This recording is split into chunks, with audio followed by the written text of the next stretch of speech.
In every shooting, whether by an officer or a private citizen, we ask the question of if it's objectively reasonable, and today I struggle to see that.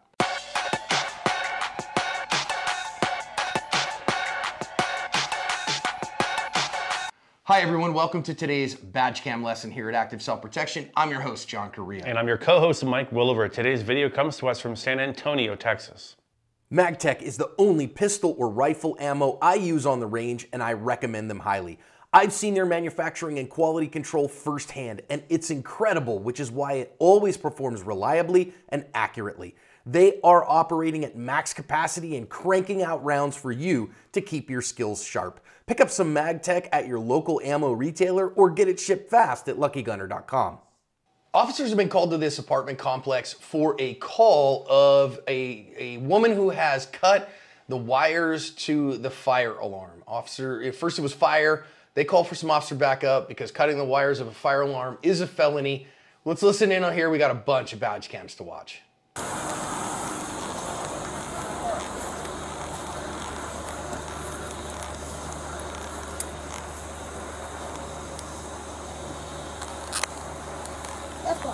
Hey, lady, get over here. Get over here.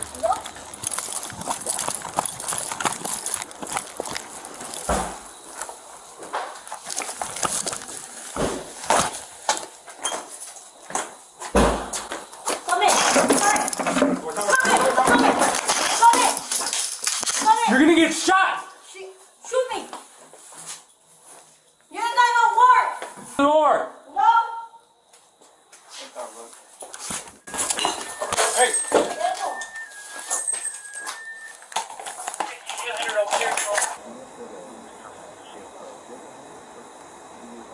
Hey, hold on. You ain't got no warrant! Let's go. Move. Go, get him. Hey, watch out, Hey, watch out!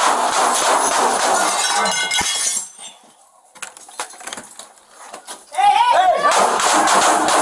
Back up!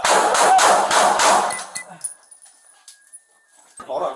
You ain't got no warrant! Oh, okay, watch out. Move. Watch out. Go, get him. Hey, watch out, Hey, watch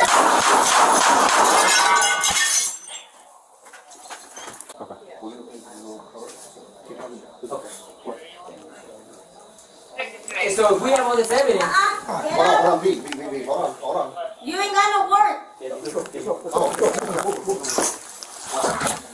get him. Hey, watch out, Hey, watch out!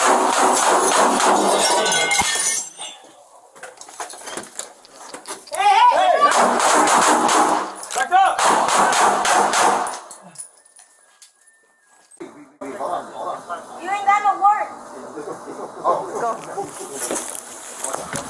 Go, get him. Go. Hey, watch out. Hey, watch out!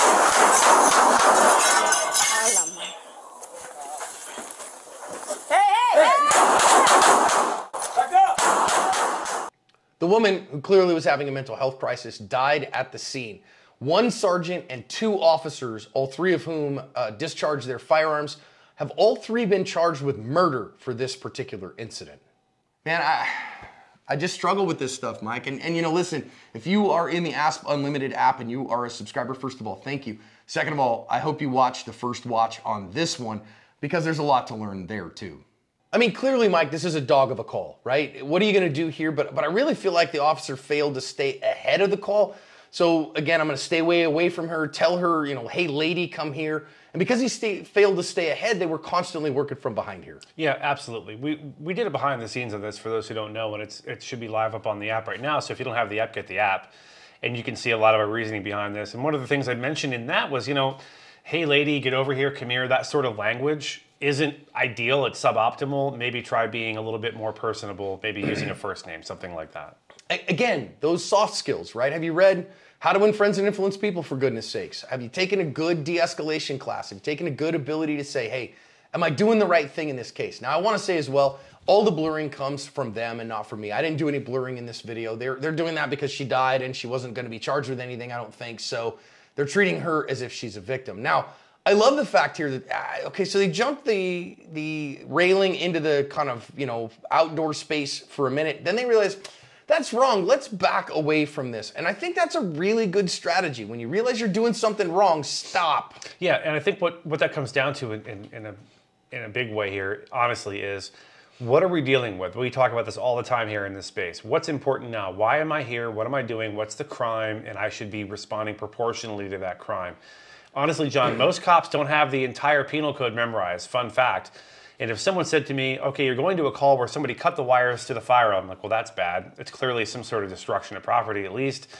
Is that putting people in jeopardy in case there's a fire? Does it make it a felony? I don't know. I need to look this up or call an attorney to find out what I'm dealing with here. So, which begs the question, why are we pressing this quite this hard this quickly? She's walked away from the officer, so she's left what is arguably a detention. He said, come here, so she's being detained. She walks away, so we have maybe another little misdemeanor charge there of, disobeying an order or something.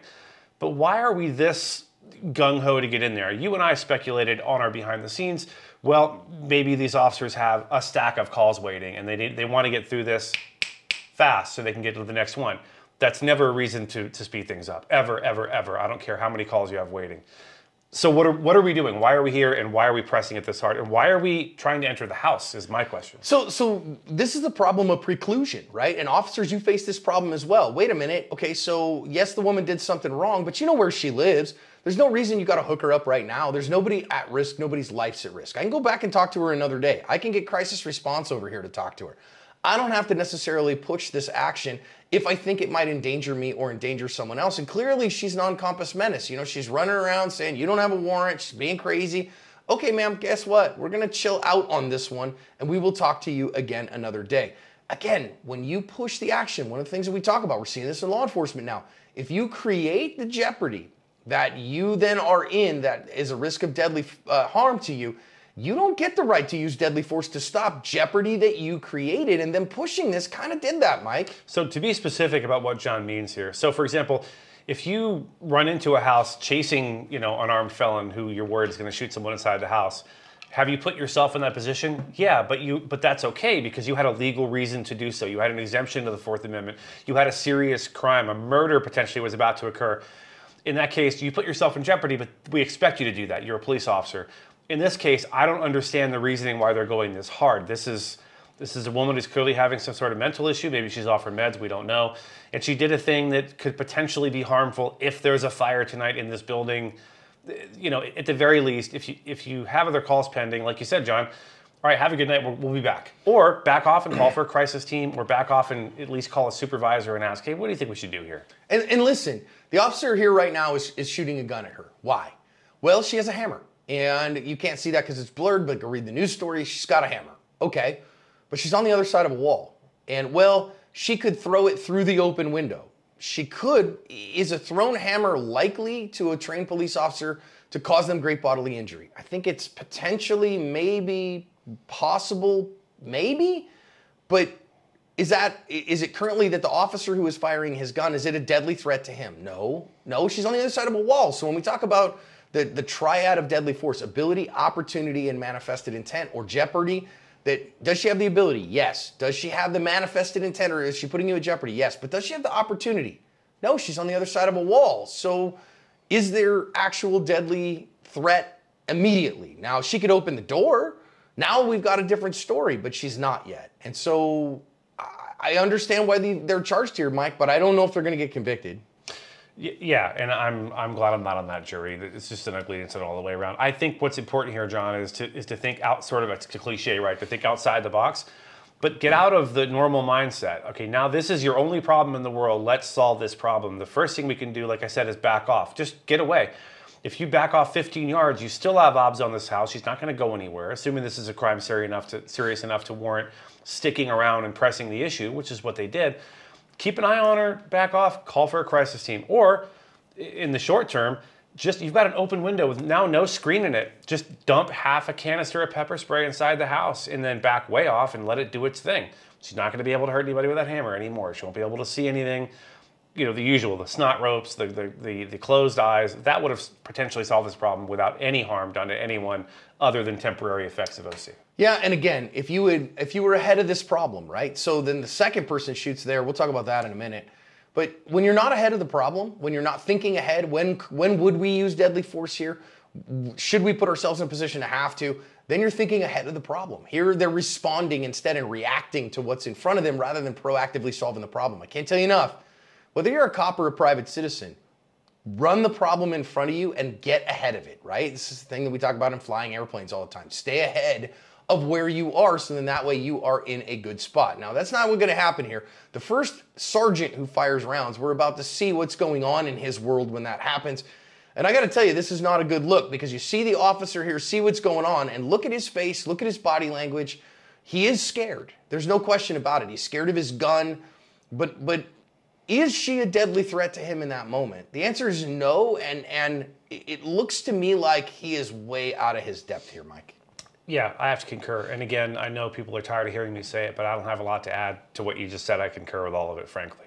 I think, and again, we talked about this in depth in the behind the scenes, John, as you know. You were there, right? It's on the app. Go watch. Yeah, I think at this point, the point that I tried to make was you need to be that guy or gal in uniform who sees this goat rope unfolding, this goat rodeo unfolding, and go, even if you're not the supervisor, be the one to say, hey, time out. What are we doing? Everybody, maybe even after that first set of shots, we shouldn't have to wait that long, but be like, okay, he just shot through a window at a woman that I don't perceive to be a threat.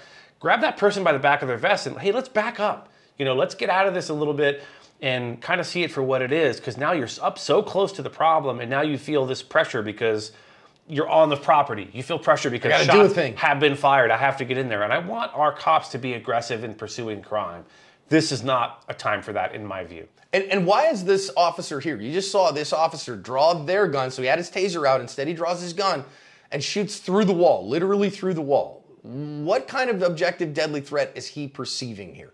I'm going to almost guarantee you what he's saying is, well, my sergeant shot, so I knew there had to be a deadly threat because he makes good decisions, so I shot through the wall hoping to hit whatever it was he saw.